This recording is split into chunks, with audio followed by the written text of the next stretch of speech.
Pokoknya Riban mau nanya buat lu pade, pernah apa kagak ketemu motor keren beh teman kalian dah. Motornya cakep, bersih bener, tapi kagak pakai plat nomor. Udah jelas nomor motornya bodong. Nah pertanyaannya, berapa motor di lingkungan kalian yang kagak pakai plat nomor, yang udah pasti motor bodong? Ya minimal STNK only dah. Nah di sini Riban bakal ngebahas kenapa sih banyak bener motor-motor bodong tanpa surat-surat. Ya ngomongnya sih STNK-nya hilang, BPKB-nya kagak tahu dah tuh dijadiin pampers apa gimana, atau bahkan plat nomornya asal-asalan, ngarang-ngarang dah tuh disamain sama motor yang lain. Fenomena motor bodong ini emang udah bukan jadi rahasia umum. Tapi kenapa sih banyak bener gitu ya motor tanpa surat-surat resmi berkeliaran? Sebenarnya alasannya kenapa dan kenapa hal ini bisa jadi begitu umum di kalangan masyarakat? Bahkan mungkin sampai 80% teman kita kagak tahu mah BPKB-nya digadein buat ngemodifikasi motornya. Ih malu-maluin bener ya, ilah. Dah mah arogan di jalan, minimal surat-surat komplit lah bos.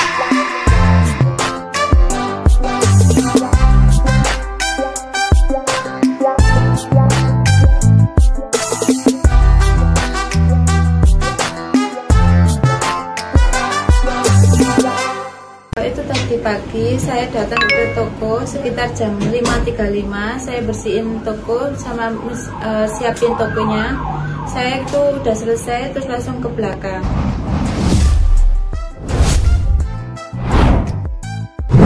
Sebelum masuk lebih jauh, kita perlu paham dulu apa sih motor bodong itu. Motor bodong adalah istilah yang dipakai buat motor yang kagak punya dokumen lengkap seperti STNK, BPKB, atau bahkan plat nomor resmi. Jadi motor ini secara legal nggak boleh beroperasi di jalanan. Ya kalau misalkannya motor trail off-road ya wajar. Kalau misalkannya ilegal ya orang tuh motor dari sononya dah kagak ada surat-surat. Emang peruntukannya bukan. Tapi kan Vario, Beat, Honda, Mio gitu ya kan wajib pakai surat-surat. Lu pada kan emang kagak bayar pajak apa gimana dah, kagak malu apa gimana gitu ya. Sebenarnya ada banyak faktor yang menyebabkan kenapa banyak motor bodong di Indonesia. Ada beberapa faktor utama yang berperan. Salah satunya adalah harga motor resmi yang relatif mahal. Ya intinya mah kembali lagi GEG, SEC, gengsi. Banyak masyarakat yang kagak sanggup beli motor baru atau bekas dengan surat-surat lengkap. Ya jadi mereka lebih memilih motor yang harganya lebih murah meski tanpa surat-surat. Yang kayak gini nih, halal yang darahnya bisa dipakai buat oli samping.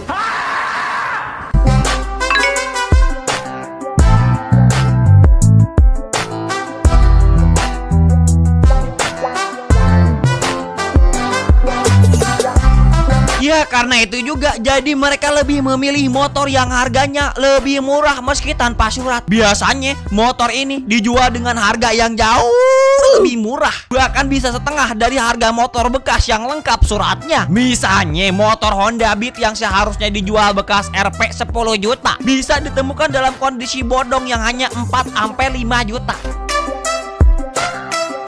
Dan faktor lainnya adalah aksesibilitas terhadap motor-motor curian. Motor bodong seringkali berasal dari motor curian yang dijual di pasar gelap tanpa surat-surat. Sekarang di negara Wakanda kagak bakal bisa bikin surat-surat dari motor, apalagi motor curian. Modus ini udah umum terjadi di mana pencurian motor meningkat di daerah perkotaan dan kemudian dijual tanpa dokumen. Ini jadi sumber utama jadi banyaknya motor bodong. Apalagi aksesibilitas kunci kontak yang emang udah jebol, tinggal diganti baik, tinggal beli di marketplace gampang.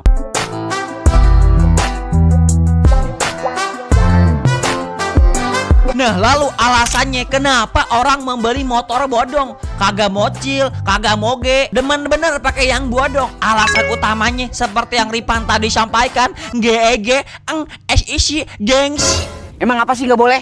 Sombong amat. Kalau misalkannya udah tahu motor bodong itu ilegal, kenapa masih ada orang yang nekat buat beli? Ada beberapa alasan. Yang pertama yang paling utama ya karena harganya murah. Jadi daya tarik utama. Banyak orang yang sekedar butuh motor untuk mobilitas sehari-hari dan gak terlalu peduli dengan legalitasnya. Mereka berpikir yang penting bisa dipakai di pasar. kerja atau antar jemput anak, harga motor bodong jauh lebih murah. Yang bikin mereka berpikir ini adalah solusi cepat. Cepatnya dah kalian mikir sebenarnya ya. Bu kalian pakai motor cuman bolak-balik, tapi kan kalian pakai jalan aspal. Orang-orang bayar pajak buat bikin jalan aspal. Ya kecuali kalau misalkan lu pada pakai motornya jalan kebon, baru bayar dah tuh bodo amat entu mah.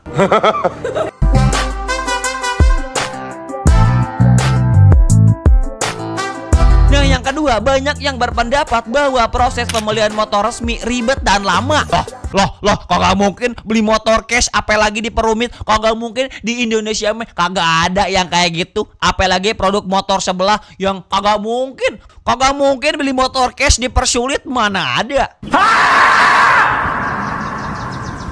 Di sisi lain, motor bodong bisa langsung dibeli secara tunai tanpa repot-repot urus dokumen. Ini jadi pilihan bagi mereka yang ingin cepat dapat motor tanpa ribet administrasi.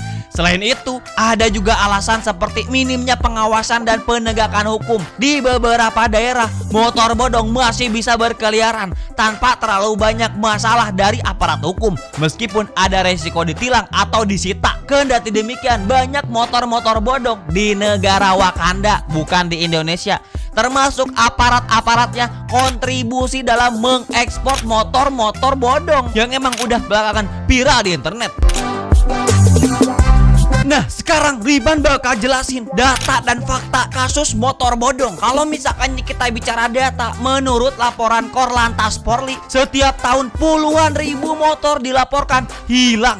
Dan sebagian besar berakhir di black market atau pasar gelap sebagai motor bodong. Data dari Polda Metro Jaya juga mencatat peningkatan kasus pencurian motor hingga 10% setiap tahunnya di wilayah Jakarta dan sekitarnya. Banyak dari motor curian ini dijual dengan harga yang murah di daerah-daerah jauh dari kota besar. Bukan cuman itu, menurut Asosiasi Industri Sepeda Motor Indonesia atau biasa kita sebut dengan AISI, hampir 15% dari motor yang beredar di jalanan tidak memiliki surat-surat. Angka ini sangat mengkhawatirkan karena artinya ada jutaan motor ilegal berkeliaran di jalan raya setiap hari.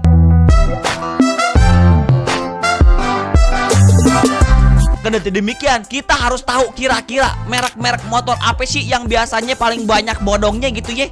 Pertama, Moge gitu ya, Harley Davidson. Kagak mungkin kalau misalkannya motor Harley bodong tanpa surat-surat mah. Kan yang punyanya orang-orang kaya. Kagak mungkin orang kaya pakai motor bodong. Terus indikasi yang kedua ya lihat baik motor-motor yang kagak pakai plat nomor, yang pastinya mereka menyembunyikan identitas dari motor mereka supaya tidak terindikasi motor ilegal. Nah, secara spesifik ngomongin motor bodong, sebenarnya hampir semua jenis motor bisa jadi korban, tapi ada beberapa merek yang lebih sering ditemukan di pasar motor bodong. Salah satu yang paling populer adalah Honda Beat dan Yamaha Mio. Kenapa motor dua ini nih? Karena dua motor ini paling banyak populasinya di Indonesia. Jadi mereka jadi target utama pencurian dan dijual sebagai motor bodong. Honda Beat dengan populasi yang mencapai jutaan unit adalah motor yang sering ditemukan di pasar gelap. Harga barunya sekitar 18-19 jutaan. Meskipun kerupuk, ini motor tetap rame. Kalau misalkan udah dijual di pasar bodong nih ya, harganya bisa cuma 5 jutaan doang.